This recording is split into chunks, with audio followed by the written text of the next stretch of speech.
विद्यार्थी मित्रांनो, ॲस्पायरंट्स या यूट्यूब चॅनलमध्ये मी गंगा सीताप्रव आपल्या सर्वांचं स्वागत करत आहे।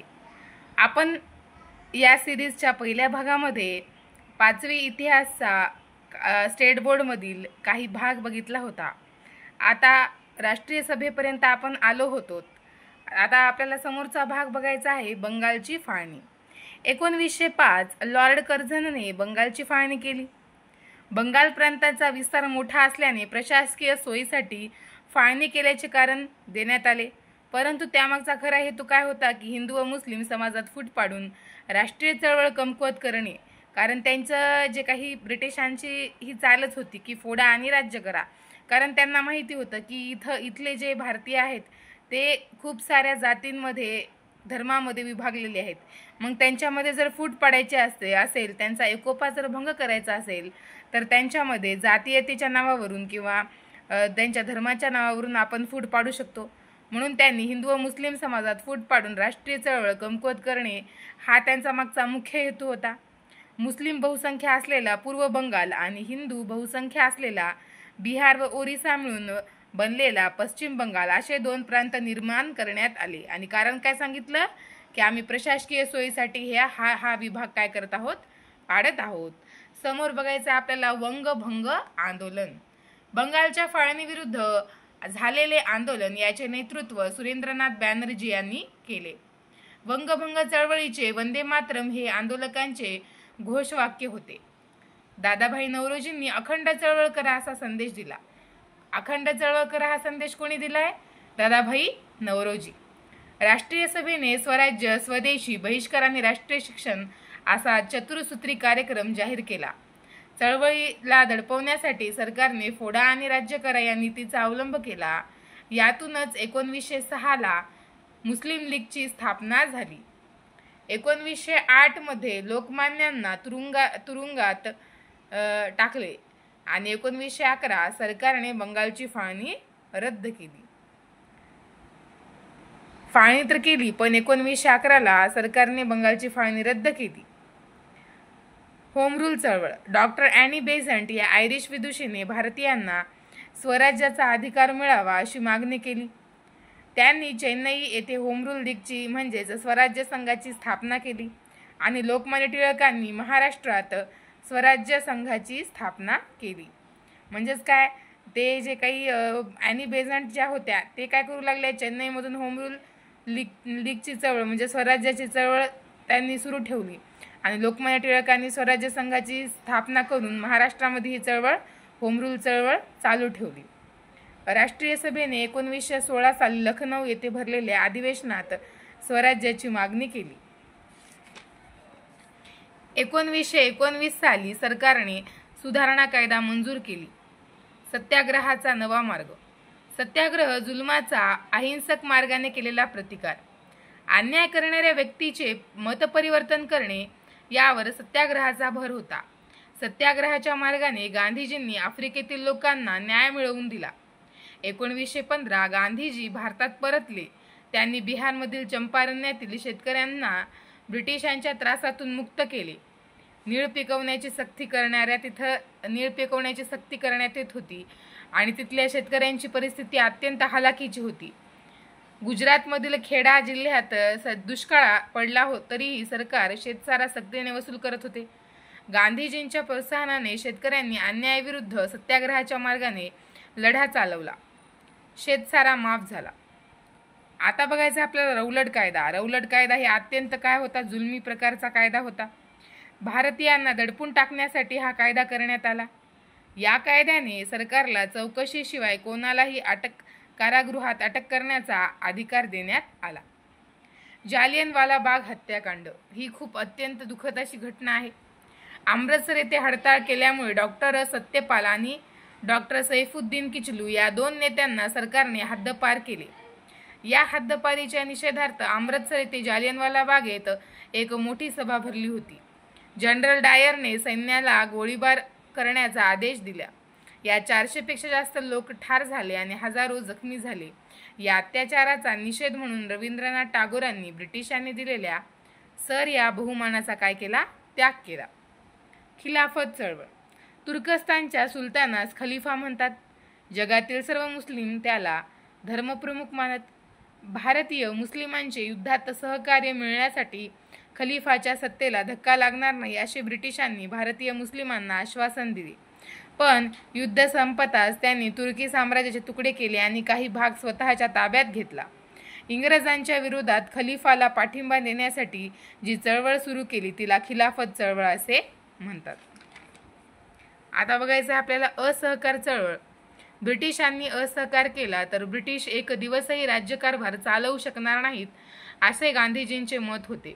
असहकार चळवळीबरोबर गांधीजींनी अस्पृश्यता नष्ट करणे, हिंदू मुस्लिम ऐक्य, दारूबंदी असा विधायक कार्यक्रम हाती घेतला. डॉक्टर राजेंद्र प्रसाद, वल्लभभाई पटेल इत्यादी नेत्यांनी या चळवळीत भाग घेतला.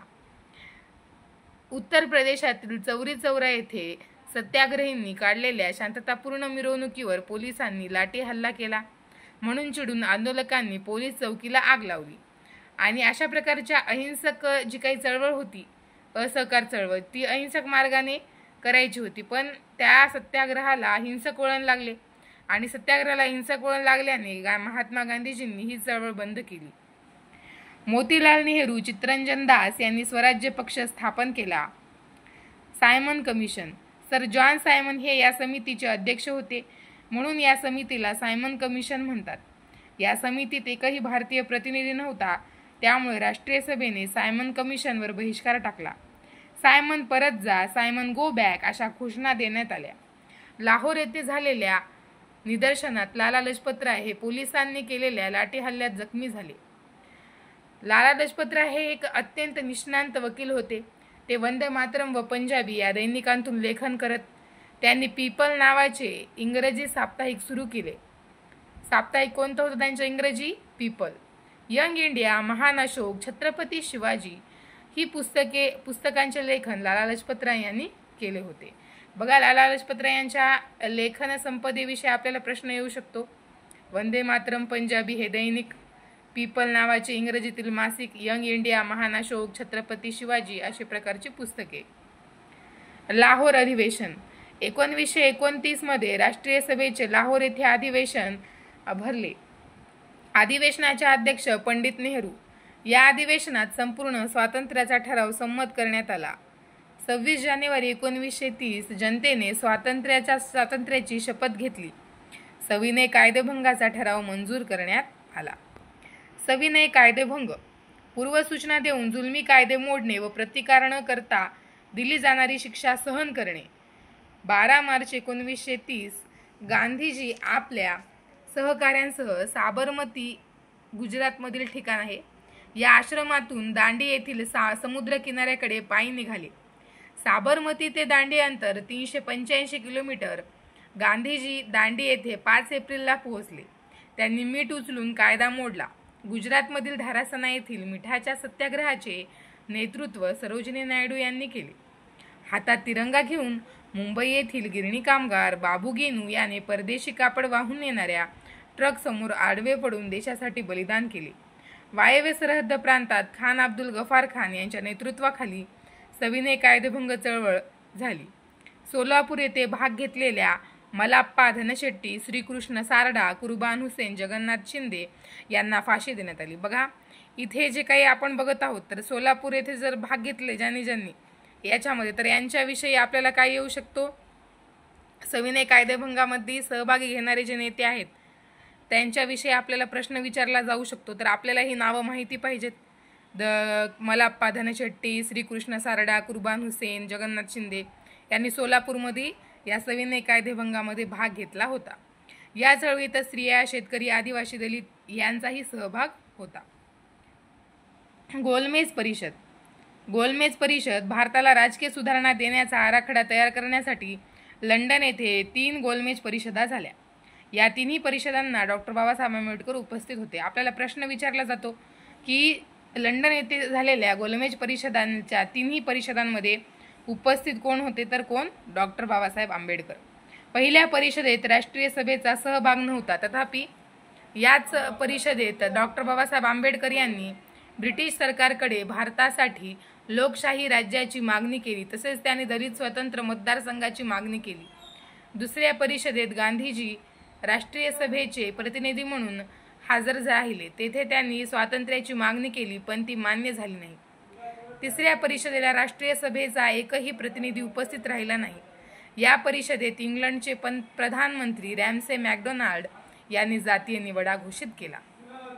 पुणे करार 24 सप्टेंबर 1932. जातीय निवड्यानुसार दलितांना स्वातंत्र्य मतदारसंघ देण्यात येणार होते. याविरुद्ध गांधीजींनी एरवाडा येथे आमरण उपोषण सुरू केले. म्हणून त्यांनी स्वातंत्र्य मतदारसंघाचा विचार मागे घेतला. त्यांनी राष्ट्रीय सभेसोबत एक करार केला. त्यानुसार मतदारसंघाऐवजी दलितांना कायदेमंडळात 148 जागा राखीव देण्यात यावे असे ठरले. या समझोत्यास आपण पुणे करार असे म्हणतो. 1897 साली पुण्यात प्लेगची साथ पसरली म्हणून रँडला नियुक्त केले. त्याने जनतेवर जुलूम केले म्हणून चाफेकर बंधूंनी रँडची हत्या केली. या सुमारास बिरसा मुंडाच्या नेतृत्वाखाली आदिवासींनी ब्रिटिशांविरुद्ध सशस्त्र उठाव केला. त्यांना फाशी देण्यात आली. नंतर त्यांची राणी गायडिन लूने नागांचे नेतृत्व केले. अभिनव भारत याच्यानंतरचा आपण पुढील भागामध्ये बघूया. धन्यवाद.